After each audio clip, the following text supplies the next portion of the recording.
আল্লাহর হাবিব মক্কা থেকে মদিনায় রওনা হবেন। এগুলা সব হইল নবীজির সবরের বরকত, ধৈর্যের ফলাফল।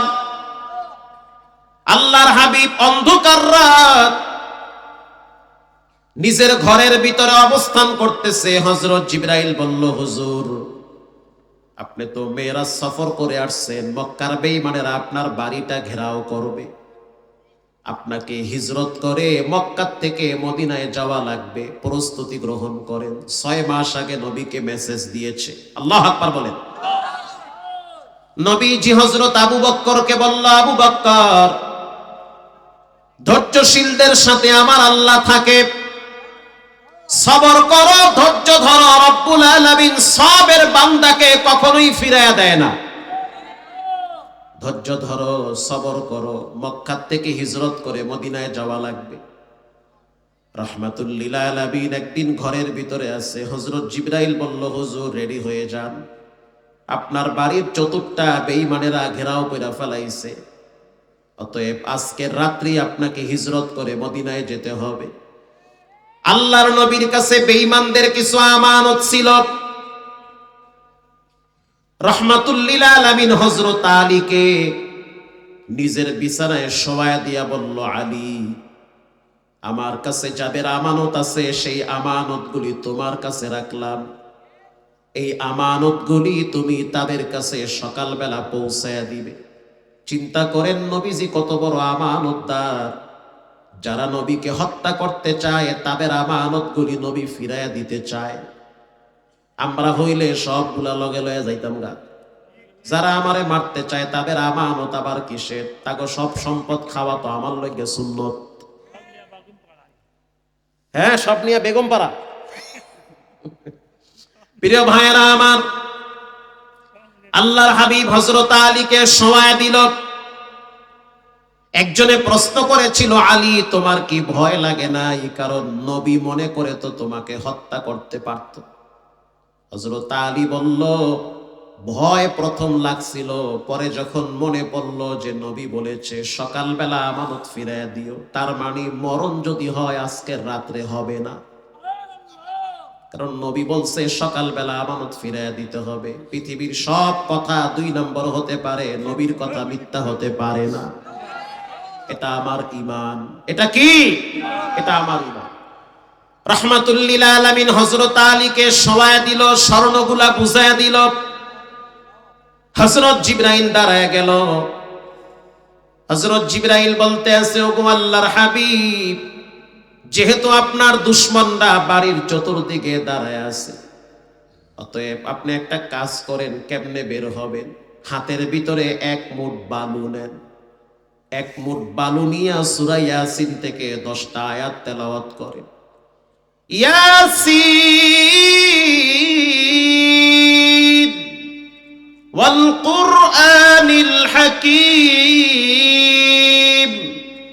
ইন্নাকা লামিনাল মুরসালিন আলা সিরাতিম মুস্তাকিম। আপনি শুধু পড়লে হবে না, বালুর ভিতরে ফু মারেন। মারহাবা বলেন। রাহমাতুল লিল আলামিন বালুর ভিতরে যখন ফু মারল, হযরত জিবরাইল বলল, আপনি বালুটা বাহিরে ফিকা মারেন। আরে ফিকা মারলে তো একজনের চোখে পড়বে, পিছনের মানুষের চোখে পড়বে না। হযরত জিবরাইল বলল, আপনার কাজ হলো ফিকা মারা, বাকি সবার চোখে পৌঁছায়া দেওয়ার দায়িত্ব হলো আল্লাহর কুদরত।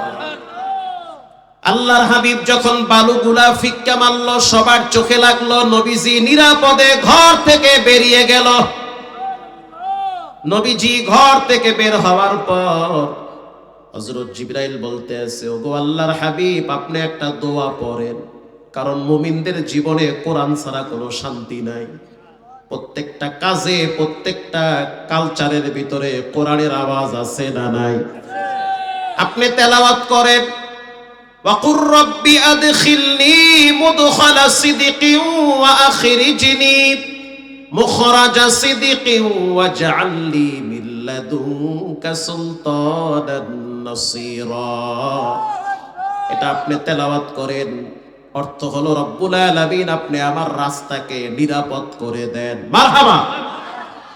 আমি যে মক্কা থেকে মদিনায় যাই রাস্তাটাকে নিরাপদ করে দেন, কষ্ট দিয়েন না, মুসিবতে যেন না পড়ি। রাস্তায় নিরাপত্তার জন্য চাইতে হবে একজনের কাছে, তিনি হলেন কে? আল্লাহর হাবিব যখন বের হয়ে গেলেন সরাসরি চলে গেল আবু বকরের বাড়ির দরওয়াজার সামনে। দরওয়াজার সামনে দাঁড়াইয়া সবে মাত্র একটা আওয়াজ দিয়েছে, আবু বকর। হযরত আয়েশা সিদ্দিকা বলেন, বলার সাথে সাথে আবু বকর দরওয়াজাটা খুলে দিয়েছে। আল্লাহর হাবিব প্রশ্ন করল, আবু বকর আপনি কি ঘুমান নাই? আবু বকর বলল, ইয়া নবী আল্লাহ, 6 মাস আগে বলছেন তুমি আমার হিজরতের সাথী হবে, এরপর থেকে আমি বিছানায় পিঠটা লাগাই না। আমি যদি ঘুমাই, আপনি যদি দাঁড়ায় থাকেন তাহলে বেয়াদবি হবে গো নবী। এজন্য আমি রাত জেগে জেগে দরওয়াজার সামনে ঠেকনা দিয়ে থাকি। একটা মেয়ে যদি একটা ছেলের জন্য রাত জেগে পাহারা দিতে পারে, একটা ছেলে যদি একটা মেয়ের জন্য রাত জেগে জেগে ফোনে কথা বলতে পারে, তাহলে আল্লাহর কিছু বান্দারা আছে তারাও তো রাত্রিবেলা ঘন্টার পর ঘন্টা তাহাজ্জুদে রবের সাথে কথা বলে। রাহমাতুল লিল আলামিন আবু বকরকে সাথে নিয়ে রওনা হয়ে গেলেন। পাহাড়ে দাঁড়াইয়া বাইতুল্লাহ নিজের জন্মভূমির দিকে ফিরে নবীজি চোখের পানি ছেড়ে কাঁদলেন আর বললেন, আল্লাহ, এটা আল্লাহ আপনার ঘর, আমার মনটা চায় না বাইতুল্লাহ ছেড়ে আমি মদিনায় যাব। ও কাবা, তুমি বড় দামি, এটা আমার জন্মভূমি, এখানে আমার মা বাবা আমাকে জন্ম দিয়েছেন, অলিতে গলিতে আমার রক্ত আমার গোশত মিশে আছে। আল্লাহু আকবার। আমার মন চায় না যে আমি মক্কা থেকে মদিনায় যাব, কিন্তু কাবা তোমার সন্তানরা আমাকে থাকতে দিল না, তার মানে মক্কার বেঈমানরা আমাকে থাকতে দিল না, আমি চলে যাচ্ছি মদিনার দিকে। প্রিয় ভাইয়েরা আমার, হযরত জিবরাইল বলল, কাঁদবেন না, মনে কষ্ট নিবেন না। আলাম নাশরাহ লাকা সাদরাক ওয়া ওয়াদা'না আনকা ওয়িজরাক আল্লাযী আনকাযা যহরাক ওয়া রাফা'না লাকা যিকরাক فإن مع العسر يسرا إن مع العسر يسرا। ওগো আল্লাহর হাবিব, মনে কষ্ট নিবেন না, যেখানে আল্লাহর নাম সেখানে নবীর নাম আছে না নাই?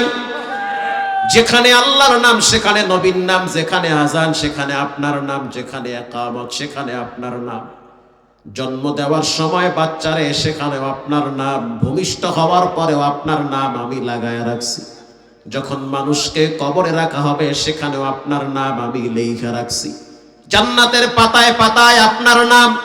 যখন মানুষ মসজিদে যাবে তখনও আপনার কথা স্মরণ করবে, যখন মানুষ মসজিদ থেকে বের হবে তখনও আপনার কথা স্মরণ করবে। আজ আপনার কষ্ট আর চোখের পানি রব্বুল আলামিন এমন ভাবে কবুল করেছে, এই মক্কায় নয়, মক্কার মদিনা নয়, দুই জায়গার রব্বুল আলামিন আপনাকে প্রেসিডেন্ট বানায় দিছে।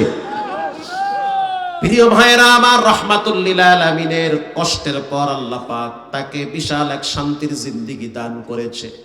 এজন্য ভাইরা আমার, ধৈর্যের পরে মিষ্টি ফল পাওয়া যায়, অধৈর্য হওয়া যাবে না।